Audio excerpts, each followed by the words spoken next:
Friends, आपका स्वागत है हमारे यूट्यूब चैनल पर। आज हम हिंदी की फास्टली रिवीजन करेंगे चैप्टर वाइज। ठीक है, तो पहला चैप्टर है हमारा हिंदी भाषा का विकास एवं देवनागरी लिपि।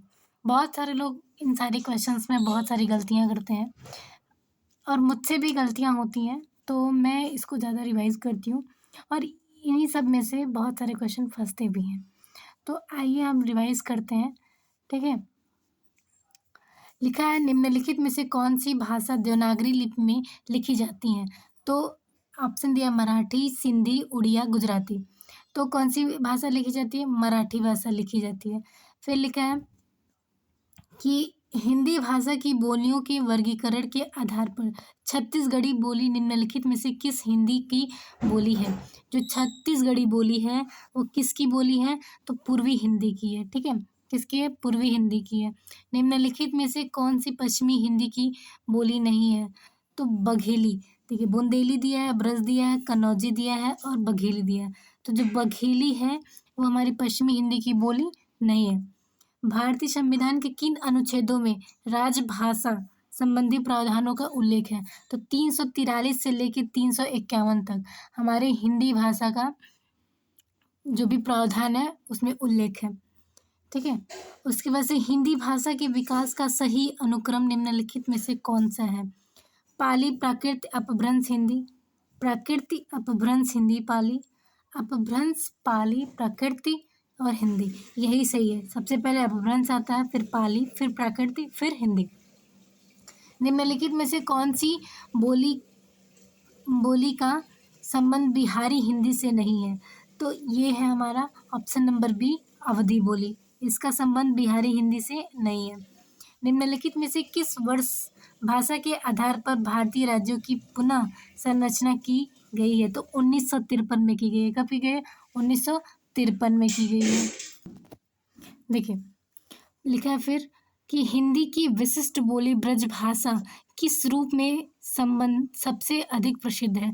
तो जो ब्रज भाषा है वो काव्य भाषा के रूप में सबसे अधिक प्रसिद्ध है। पश्चिमी हिंदी की उत्पत्ति निम्नलिखित में से किस अपभ्रंश से हुई है? तो पश्चिमी हिंदी की जो उत्पत्ति है वो सौर सेनी से हुई है। ये क्वेश्चन बार बार पूछा जाता है और बार बार बच्चे जो होते हैं वो मिस्टेक कर देते हैं। मुझसे भी बहुत ज़्यादा मिस्टेक होता है कि मतलब ऑप्शन क्वेश्चन याद रहता है कि कहीं ना कहीं पढ़ा है, बट उसका आंसर क्या है बार बार भूल जाते हैं हम लोग। तो जितना रिवाइज करेंगे उतना ही चीज़ें याद होंगी। ठीक है, याद रखने का सबसे बेस्ट मेथड है रिवाइज करना।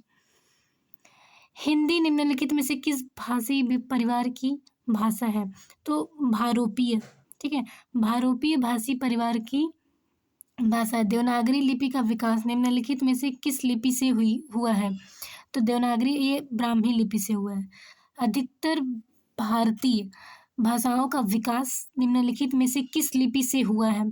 तो किस लिपि से हुआ है? ब्राह्मी लिपि से हुआ है। ठीक है, जितने भी भारतीय भाषा हैं उनका अधिकतर जो उद्गम हुआ है किस लिपि से हुआ है? ब्राह्मी लिपि से हुआ है। पहला विश्व हिंदी सम्मेलन निम्नलिखित में से किस स्थान पर हुआ? तो नागपुर में सबसे पहले हुआ था। कब हुआ था? 1955 में हुआ था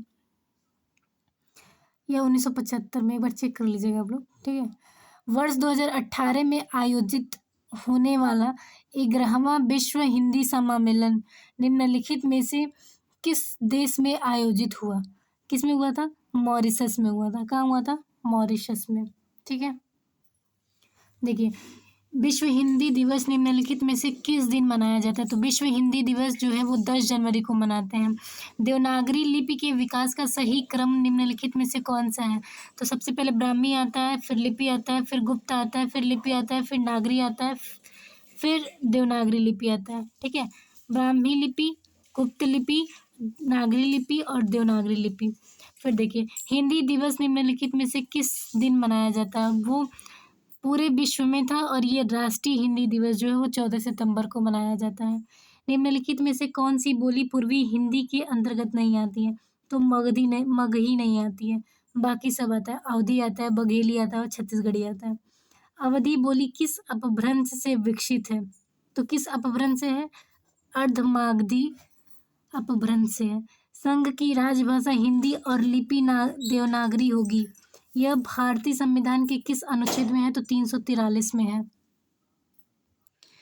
सॉरी, थोड़ा सा वो लाइट चली गई।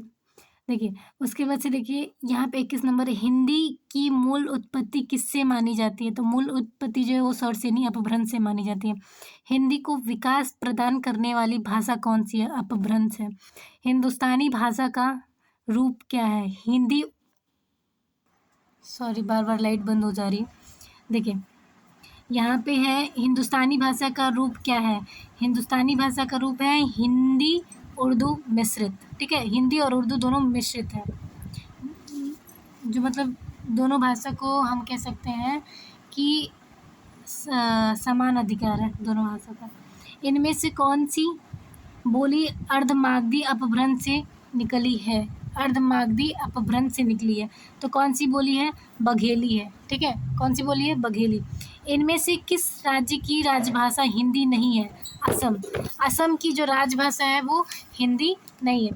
फिर लिखा है पूर्वी हिंदी के अंतर्गत कौन सी बोली नहीं जाती है? बोली नहीं आती है?